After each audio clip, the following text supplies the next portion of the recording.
So with that, I want Thanks. to, can I just say that this is my friend Mike. Dr. Mike Jabot is at SUNY Fredonia, and I am so excited to have him present today because not only is he a great partner, he's been so supportive of other partners in their work. He's got the ESS Collaborative. He's done work for the Forest Service with PLT and pushing the connection between Globe and PLT. And he is my niece's advisor. And it is so great to know that my niece has such an awesome advisor. So thank you very much, Mike, for presenting. And I'll edit that part out if you don't want to admit that you're her. No, I'm happy to admit. I don't know if I agree with it. Yeah, it's awesome to be her advisor.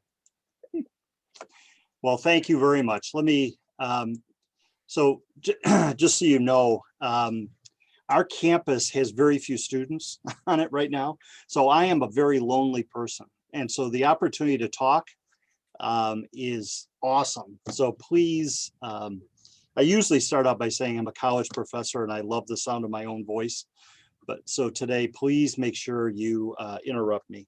So Jen, thanks for the opportunity to talk about the Northeast Mid-Atlantic region, as well as a little bit about the work that we're trying to do here at IRST. So a little bit, Tracy will recognize this. So thank you, Tracy, for giving me this awesome outline to be able to follow. So I want to talk a little bit about who I am, a little bit about the partner forum for those that are there, a little update about the Northeast Mid-Atlantic region, and then what we're up to here at IRST. So a little bit about me. I am a New York guy my entire life. I went to St. Bonaventure University, which is on the southern tier of New York State. I was maybe the worst student that my high school ever had. Hated school. And so I went to Bonaventure for a couple different reasons, but I was an engineering physics major when I was there.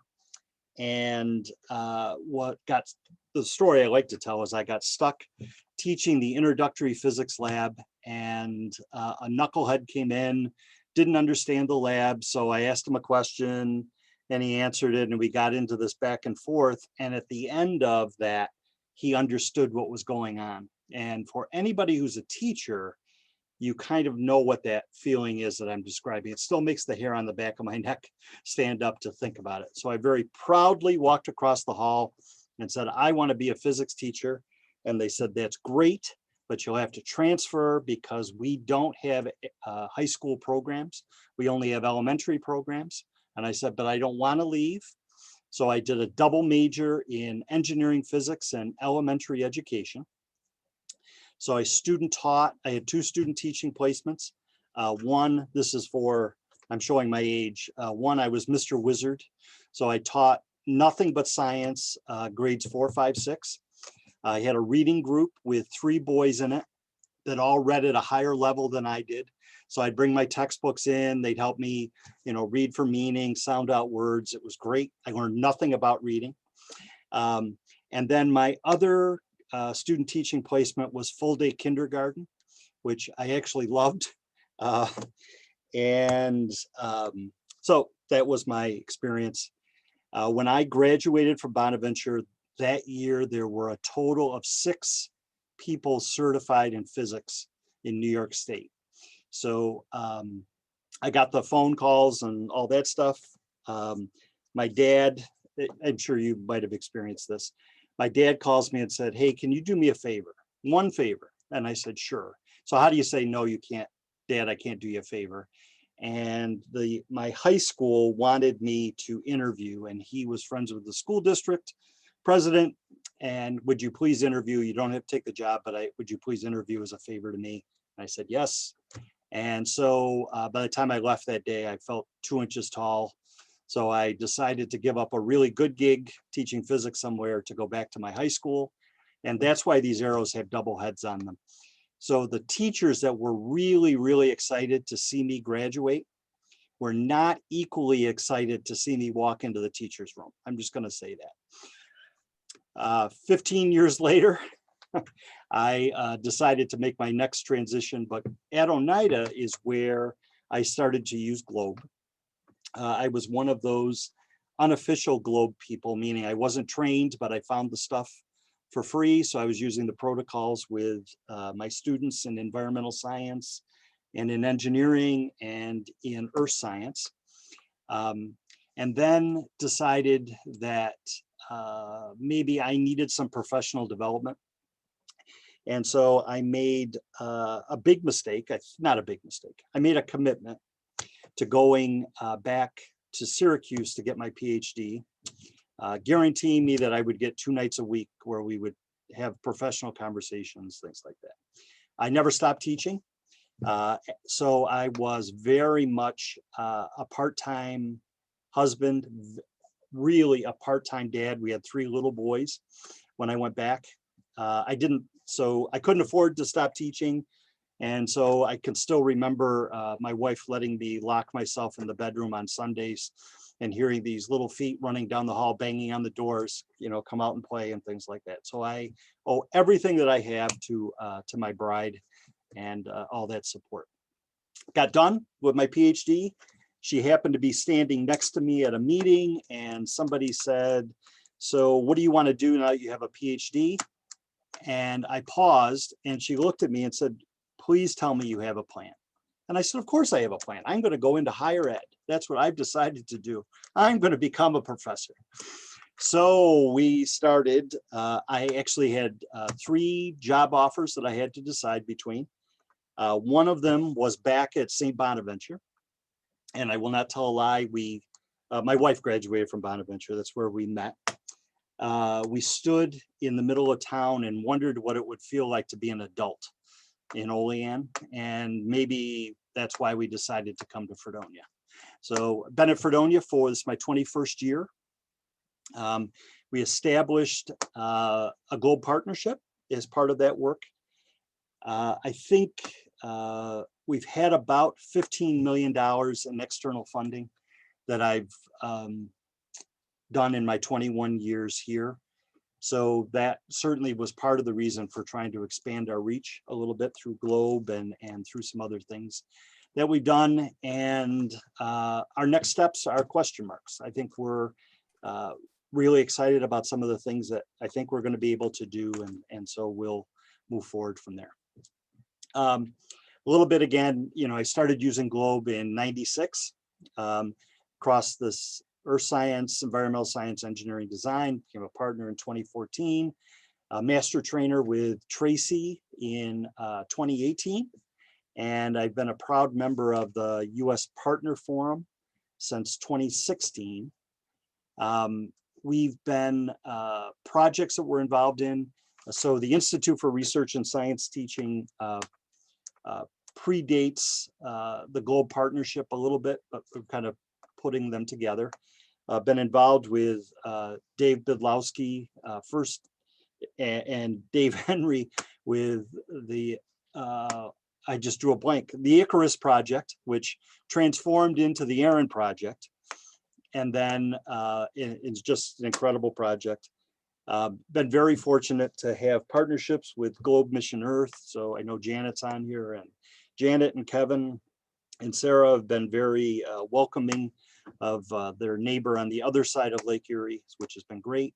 And then this year, Jen mentioned, we are also, we have an Earth System Science team with John Risby and the UCAR group. Our partnership is very different than the other partnerships.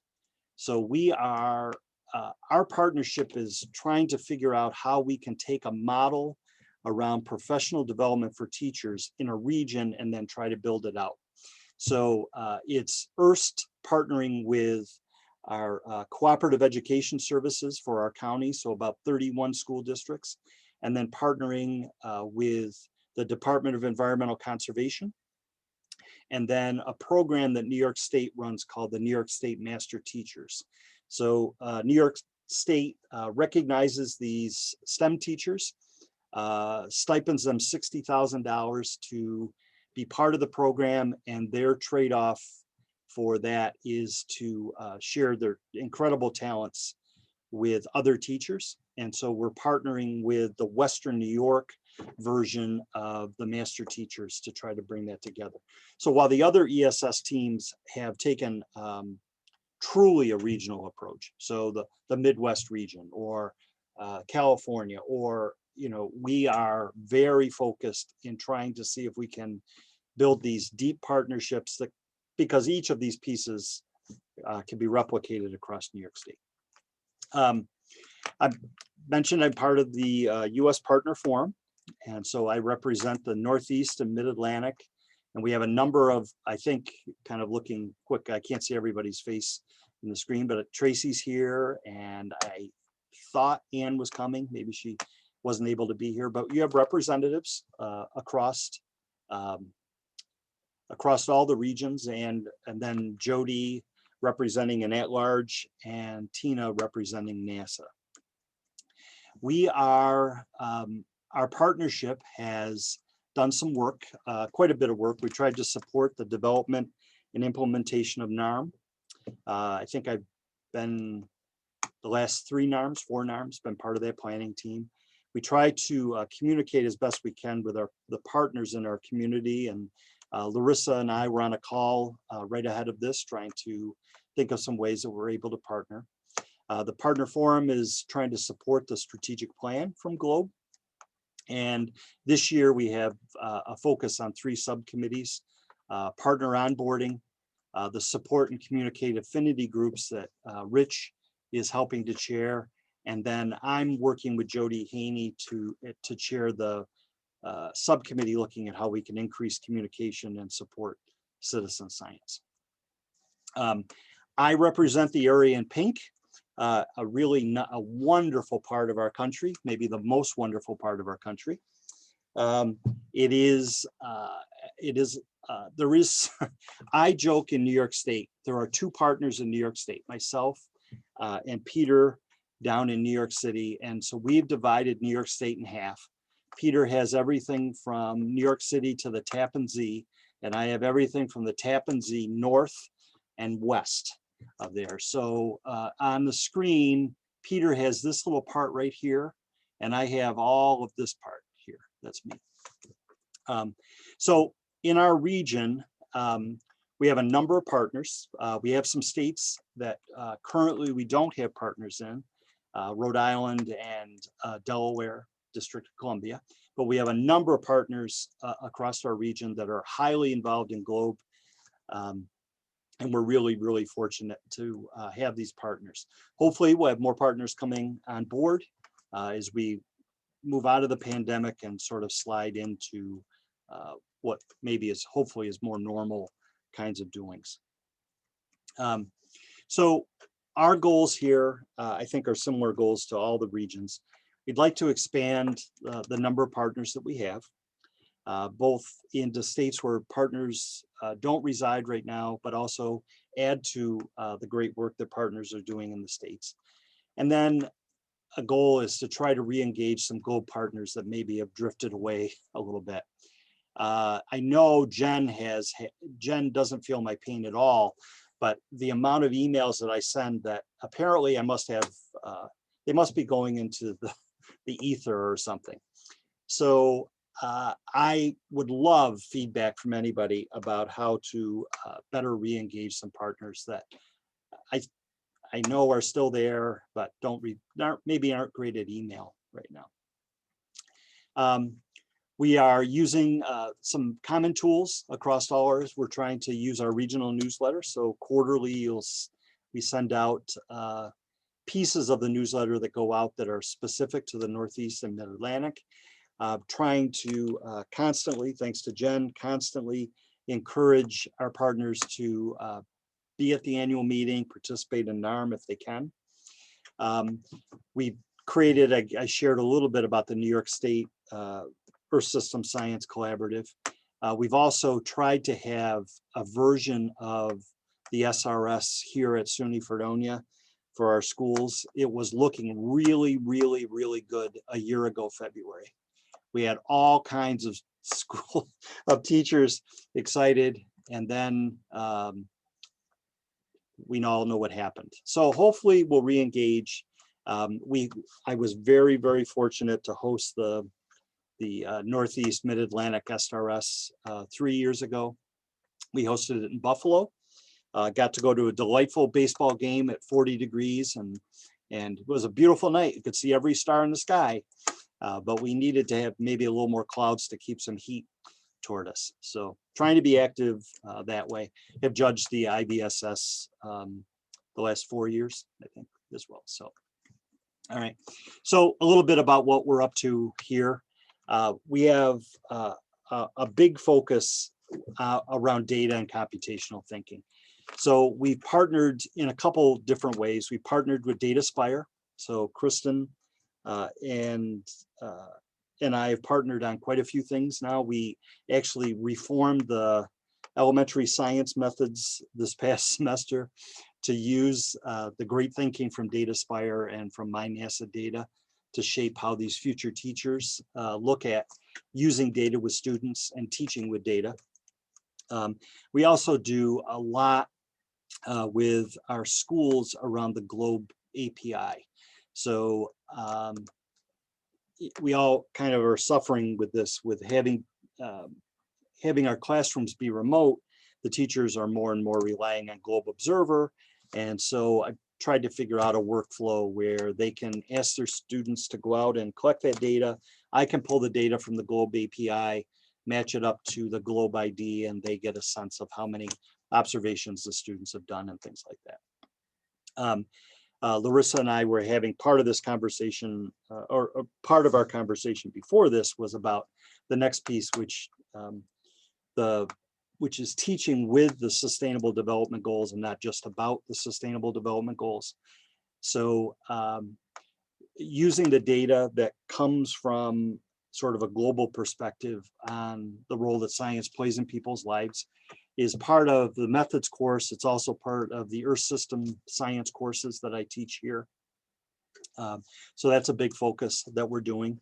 We're very involved. We have 3 NOAA BWETs. We have the NOAA BWET with Globe Mission Earth that is focusing on Lake Erie. We have 2 Chesapeake Bay BWETs. The Susquehanna River is the headwaters for the Chesapeake Bay. So that part of New York State has been the focus where we're trying to build that watershed thinking model around that. We have a number of teachers that are partnering with classrooms around the world, trying to connect their students doing Globe with students doing Globe in those classrooms. So right now, our biggest focus is partnering with Inez in Brazil, looking at mosquito habitats and the emergence of that. So a really cool high school, Pam Patterson is leading that charge and doing that. Jen mentioned sort of in her preview that we are very focused on trying to connect Globe with national curriculum efforts like Project Learning Tree and also Project WET. Both of those curriculum are served very, very well by Globe and Globe protocols. And then probably the biggest focus that we have in our work here is trying to connect STEM with Globe. So some of you've heard me talk about working with middle school kids using Arduino-based, Python-based, Raspberry Pi-based development of instruments. We're using Collect Earth, which is an open source, I guess maybe not 100% fair to describe it this way, but an open source sort of Google Earth kind of thing. So Peter Nelson and I partnered where we used Collect Earth to look at satellite imagery and then sent students out to use Land Cover Observer to ground truth that data. I mentioned the Aaron project, and the Aaron project connected with QGIS, which is an open source GIS system. What we're actually doing now is it's very simple inside QGIS to create an application that resides on a smart device. So we can create basically a survey that students can go out and collect data. The app actually georeferences where they are. So if they were to collect water quality data along a stream, they put in their parameters, water temperature, whatever. When they hit enter, it sends it with the geolocation. And so we're able to map it. And the reason why we're using QGIS is that it runs on every platform, including Chromebooks. So our middle schools and high schools, we have 11 high schools partnering with us right now on a dual credit GIS program. And so we're using QGIS to be able to do that. And then the final piece is partnering with the Citizen Science Association. And I know Dave, I'm sure there are a number of people, but Dave was talking about it today, are doing a presentation for the SitSci virtual.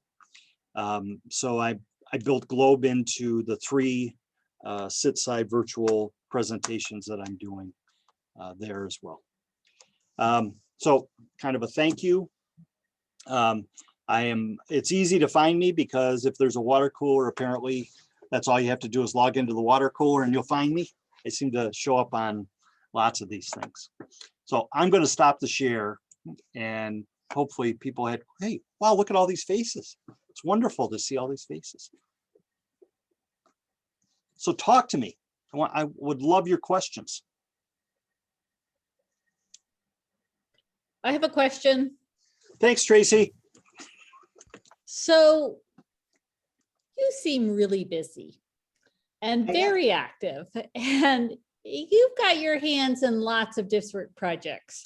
Sure. What would you like to do that's a little different or an extension of what you're doing? Like, tell us what your projection is. Like, how do you see your partnership? Are you working in your partnership?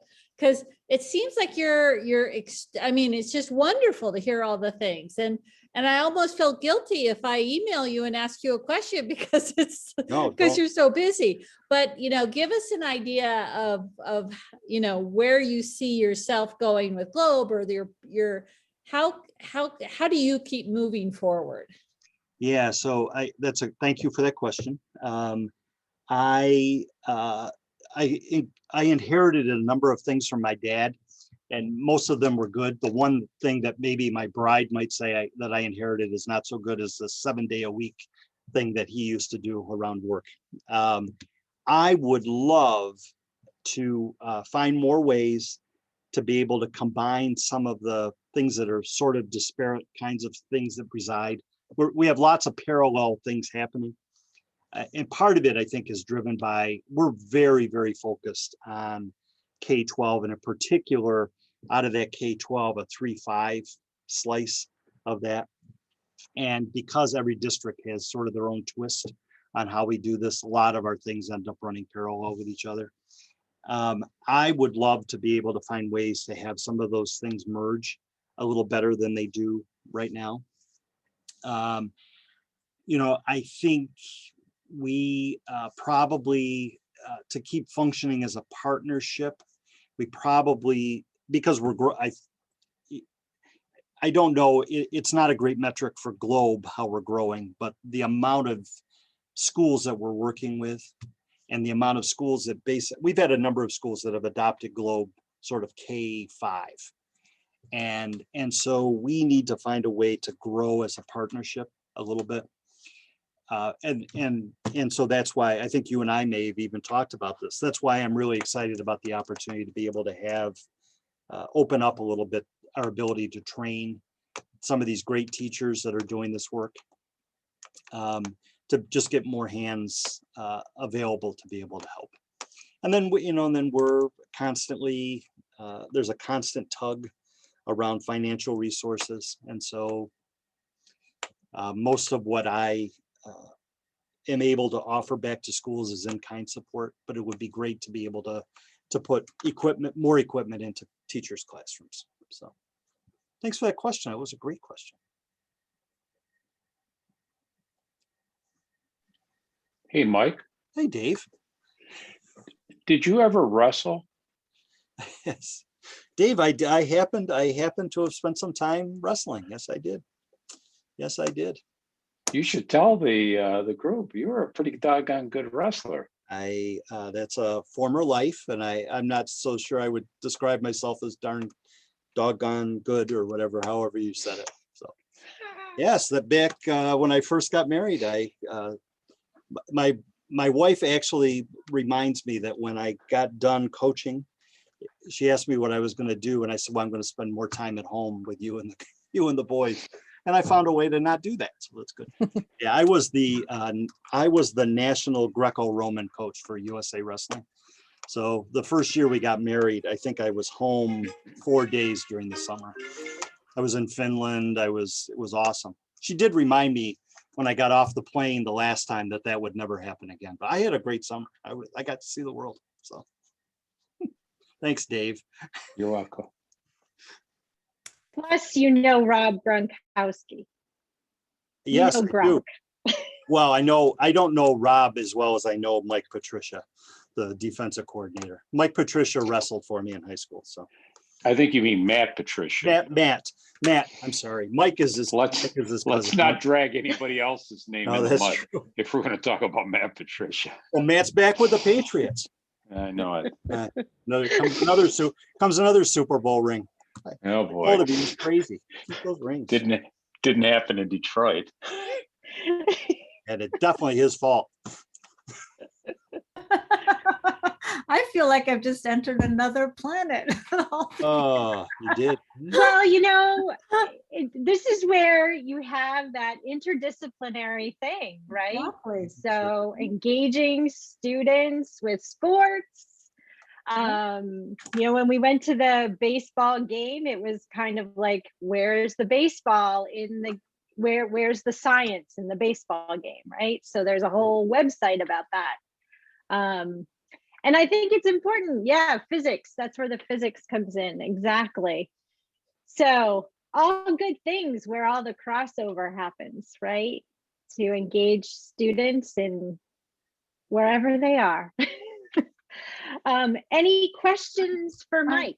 I do actually have a question. I didn't, it's more boring though. So when you say you are connecting STEM with Globe, how are you defining that, or sort of what does that mean to you? Yeah, so Svetlana, I guess what I think that we have a great opportunity to help students understand sort of the engineering behind the way we collect data. So, I mean, my background is in instrument design. And so there are lots of ways to help students understand how they can design instruments that are able to collect data. Now, it's not data that is able to be entered into the database, but I would love to try to make the case that is a missed opportunity to have kids designing and engineering things like that. So that's one way to be able to do it. I think Globe gives us some great opportunities to break down those. My new president here defines he calls them silos of excellence, right? It gives you the ability to be able to break down some of those silos of excellence and be able to show how it's integrated. That's why I'm excited about the work that we've been doing with DataSpire, because the idea of how both how we visualize data in our own work, but also how we put visualizations together to share with students. So for a future teacher, both of those things are important. Having kids make visualizations of the data they collect, but also for the teacher to think about how they can put together visualizations that help students understand better, right, the science that they're hoping they'll learn. Great. And in Svetlana, we had talked a little bit about it. The work this summer that we're going to have. We're working with Globe camps this summer, but we're focusing on CTE is our main push. So when I described our New York State ESS team, that shared service is centered around career and technical education. That's how they got their start. Then they have shared services that push out, but it'll be CTE will be our main focus this summer for sure. Cool. And that includes a variety of disciplines like engineering and construction and right. Yeah. So our challenge with the the team, the Earth System Science team is to figure out ways that we can bring GLOBE into those disciplines, right? So, Wow. and some of it is an easier fit than others, but you know, it was so. We did some standards alignment with the national CTE standards, if you're interested. Oh, I'd love to. Yeah, that'd be a huge help. Thanks. Yeah, Svetlana, if you can include me into that, I also interested in learning more about CTE. Great presentation, Mike, as always. I was looking forward to it. You exceeded my expectations as always. Yay for your excellent I presentation. try to set a very low bar the next. No, you're very modest. You are a true leader. So in my books, you are, yeah, you're doing outstanding job, and I'm really privileged to belong to the partnership. And when you say let's collaborate, it's so great to find that there you have so many ideas behind it. It's just really greatly appreciated.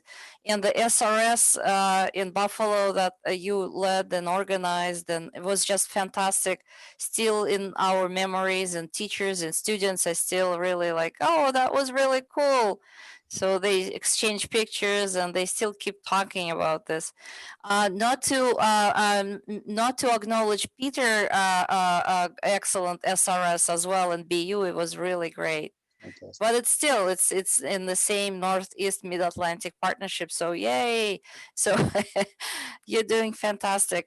I'm not sure if this is everywhere, but in our sort of neck of the woods, we start including a little bit of small sort of pieces into the PD on when you talk about STEM, about how STEM abbreviation came about, what it really means, why do we have this terminology and things of that nature.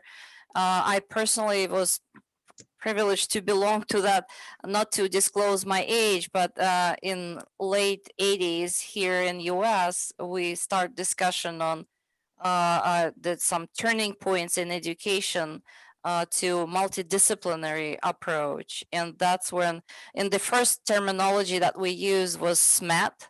I'm not sure if many of you remember that. So, and then Peter nodding. Was it Patricia? Somebody I reviewed for NSF for many years, and that was the beginning of that process. And I remember that we didn't like the reviewers didn't like the SMAT abbreviation, and that's when the director of the program at NSF, she said, "How about STEM?" And that's where it started, at least for me. So I found that teachers appreciate some small pieces just for the information. From the policy perspective, not to go deeper into that area, but just how it came about and why in the world bother to have this sort of terminology. So, but again, kudos to you for leading. I'm really enjoying working under your leadership and just learning a lot from you, and appreciate every time when I open the newsletter. And just believe me, if nobody writes back to you, it doesn't mean they don't read it.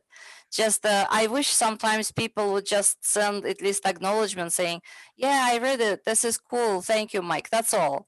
You don't need like 2 pages of email, but all you need is just a little thank you and a smiley face. Absolutely. Thanks.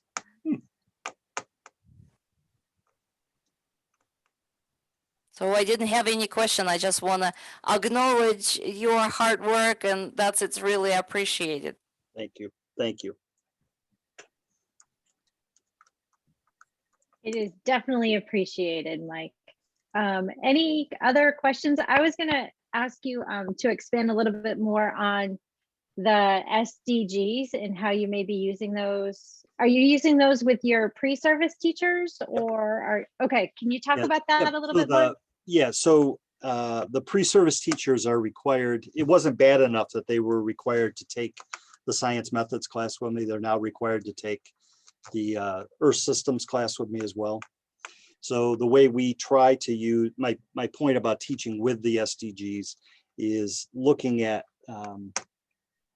wicked problems, a wicked problem like water, right? And how does our understanding from an Earth system science perspective, how does that interact with the lived experience that people have in different parts of the world? And we're uniquely placed at the edge of the Great Lakes to talk about just even the wicked problem of access to water. So we try to build those in. It's very data rich. So we use a lot of the data sources from the UN, from the around the indicators for the Sustainable Development Goals. We do a lot using human population data as those kinds of things. The course is constantly changing. They asked me to talk to other people that were interested in doing that, and the general consensus was they weren't really that interested in it when they found out how long it takes to put a data set together that's current, right? It's easy to find data. You can find lots of data sets if you don't care if they're 10 years old, but if you're trying to find data from the most current release, like the release of the census data today will change one of the activities that we do, right? So that's it's a little self-serving in that it gives me the opportunity when they come to methods class to be able to build GLOBE in around the Sustainable Development Goals because they've had a common content experience. At least one of their classes is in common with that.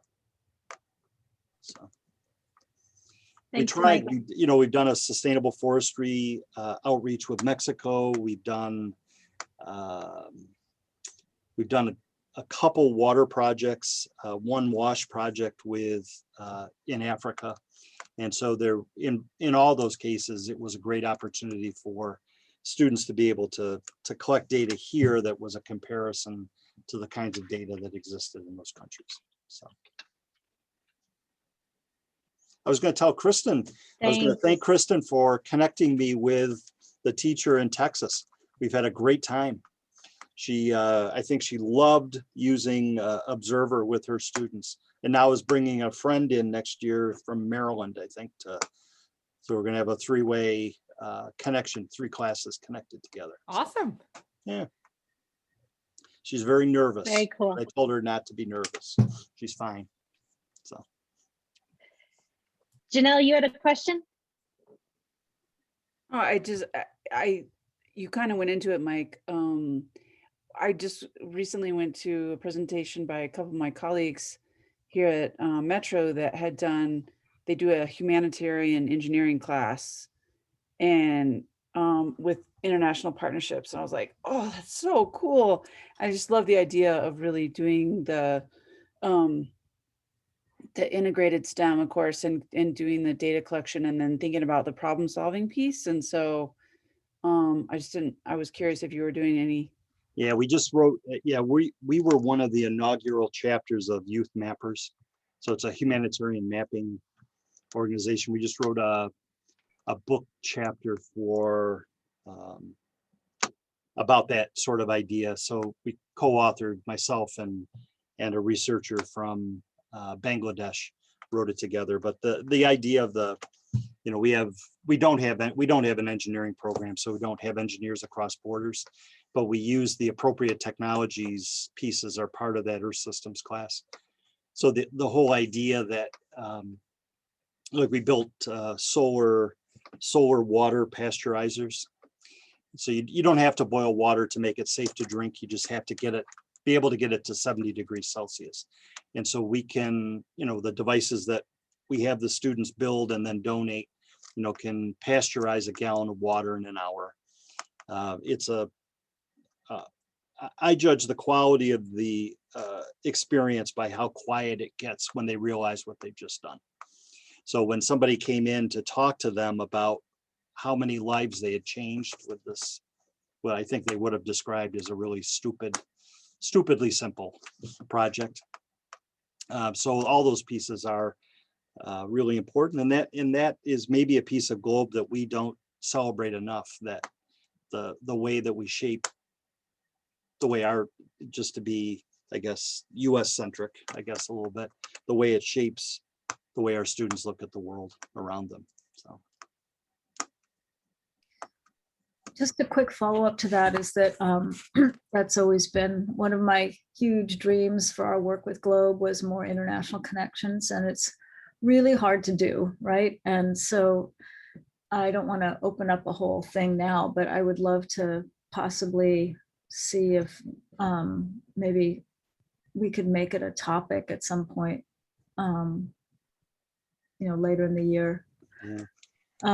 Just because we'd love to see, like, how are you, devil's in the details also, right? If you're actually doing a real exchange. I mean, there's asynchronous and there's synchronous, and pros and cons of both, and how much prep do you do if you're actually having kids talk to each other, all that stuff. Yeah, we used the platform is called Empatico. So it's a really easy way to be able to link classrooms. So it especially works well with younger classrooms.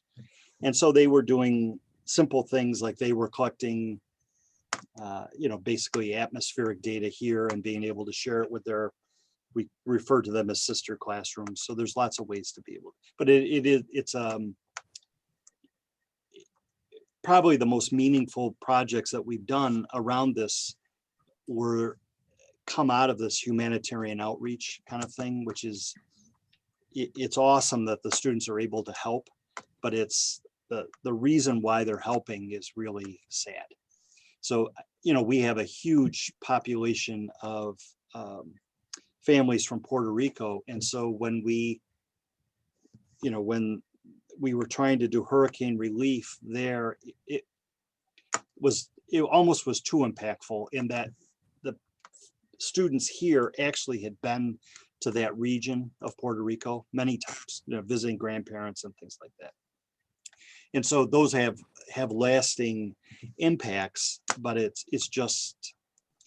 so sad why we have to, it's really, I stutter and stammer every time I try to describe it to somebody, because it's awesome that the students help and are able to do that. It's just so sad the reason why they have to. So. Yeah, and I appreciate Mike's interest and work in that direction, and thanks, Svetlana, to your interest, and Janelle. And not sure if you remember, but I'm really privileged to join Globe in 2014, but since 2007, I develop and run global STEM classroom program with 15 different countries. So I came to Globe from that perspective. So it's just really, if any of you are interested, yeah, that's something that we can explore in the future. And I hope this will develop into some interesting programming activities. And I'm trying to promote Globe as much as I can everywhere I go. And now I'm so strategically positioned as a fellow at United Nations Global Diplomacy, where I keep talking about whenever I come to lectures, they just said, now here's Larissa, she's going to start talking about Globe. But what can I do? I'm just Globe with my family, and I'm really touched by being included and welcome into this wonderful Globe family. So so kudos to all of you. And a lot of things can be done together. And when we say together, it's not only in the US, but together around the world. I had a superintendent call me and say he was talking to one of the student teachers and asked him about Globe and me and Globe. And he said, the girl looked at him, said, you know what, I'm pretty sure that if you drew blood and put it under a microscope, at the center of you would see a little Globe logo. Everything he does, he never misses the chance to put Globe into the conversation. So I think that is the case for many of us. It is. On this call. Absolutely. No, absolutely. And that's it's really hard to, I think, well, it's hard to explain to people that haven't given Globe a chance. So. Agreed. And I mean, let's face it, Globe is not like our primary title either, right? We do Globe as part of our organization's work. And so it's not like it's the first thing that people would think of when they think about us. However, it is the first thing many of us talk about before we talk about anything else. Oh, I do Globe. Well, I work here, but I do Globe. Kristen, I think Dave Bilowski might have one, but he can't show it to you because he's sitting down. I think that's the problem. Yes, we should actually think about doing those the tattoos, like right, like just temporary ones. Temporary tattoos I can definitely do. Yeah, I think we should get some Globe temporary tattoos for the next time we're all together in person for a Globe annual meeting. We need to have some Globe temporary tattoos. No, then we have to find somebody to do the Mike Tyson one, right, where it's half the face, it's a Globe logo or something. Wouldn't it be funny if we thought that was going to wash off and then it didn't? They had to go to the airport and go through security with a half their face covered up. Oh, okay. So Janelle, you had what? It is 5:02. So if anybody needs to go to another meeting, please do that. Feel free. It's at the top of the hour. I have to stop saying 5:02 because that is not inclusive of all the people that are here from across the country. So it is 2 minutes after the hour. If you need to go, I do welcome you to do that, not to feel bad. Janelle, you had one question. I don't know if you can say or not. I can say, I can say, but if anyone else wanted to say something, I already asked something. So does anybody else have a question, or or we can make Janelle wait? Go for it. Well, Mike, I noticed that you made a comment about the teacher feeling really nervous. And that's one thing, I mean, we work on that. It's like, we think about the students who are less engaged with science and less, feel less confident in science for any number of reasons, but then we see it with teachers too. And so I don't know if you want to speak to that, anything that you all have been doing that you found effective at kind of hitting that zone. Yeah, so a little context, the teacher that Kristen put me in contact with wanted to do Globe Observer as part of her biology content course. So that's what she's been doing. So I think this is a kind of a lousy answer, Janelle, to a great question. But I think it is trying to be supportive enough that the teacher tried it and then found out it wasn't bad and then tried it a little bit. We must have done, I think we probably did 6 iterations where she kept asking her students to do a little bit more, right? And all I really had to do was go into the API and send her the data so that she knew what student, that's all she wanted to find out is what students had done what. But I think it's a good, I think it's an equally good example of what happens with teachers in K-12 in general about doing science. And I think the greatest role that we can play is being that cheerleader, that supporter, the safety net, however we want to describe ourselves. And again, back to Tracy's question, that will be, I think that will be the greatest benefit to having more hands working with our partnership, is the ability for them to be able, in the sense, to be coaches within these schools and be able to do that. I just think, I think it isn't reluctance. I think they want to do it. I think they're just want to feel supported. So. And the interesting thing about that contact just came from, she asked a question through the Globe Observer help email. So it wasn't even someone that had more contact with that. It was just, she said, hey, I want to use this with my students. And are there any resources that are available for doing this with college students? And I was like, who can I think of who does Globe at the university level? And so I connected her to Mike, but it really was just that she sent in a question to the Globe help desk, not even the main Globe help desk, the Observer help desk, about using the app, and I was able to connect her to Mike. So I'm glad that it worked out so well. Well, it was great. Yeah, she says I'm very enthusiastic about this globe stuff, is what she told me. You're I'm going to very lead the way with the enthusiastic and keep tattoo, doing it right? with students, so. Hey, Tracy, I thought of a better example when you asked me that, but I'm going to age myself. So my dad told the story that I think I was 6 or 7. He took me to Ice Capades and asked me how it was. And I said, I liked it. And he said, he looked at me and said, well, what do you want to do when you grow up? And I looked at him and said, Dad, I want to do everything. So that's been sort of my good, bad, or otherwise been my mantra, I guess, to try to do everything. So I don't want to say no to somebody. It could have been the coolest thing in the world. I said no to it. So I just say yes to everything and then try to figure out, you know. So I missed some birthdays and some anniversaries and things like that. Sounds like a plan. Not a good one, but it is a plan. So. All right. And on that note, I'm glad that we got our fan club together, our Globe fan club, because it's always nice to get together and especially to hear about each other's work. So thank you, Mike, for presenting.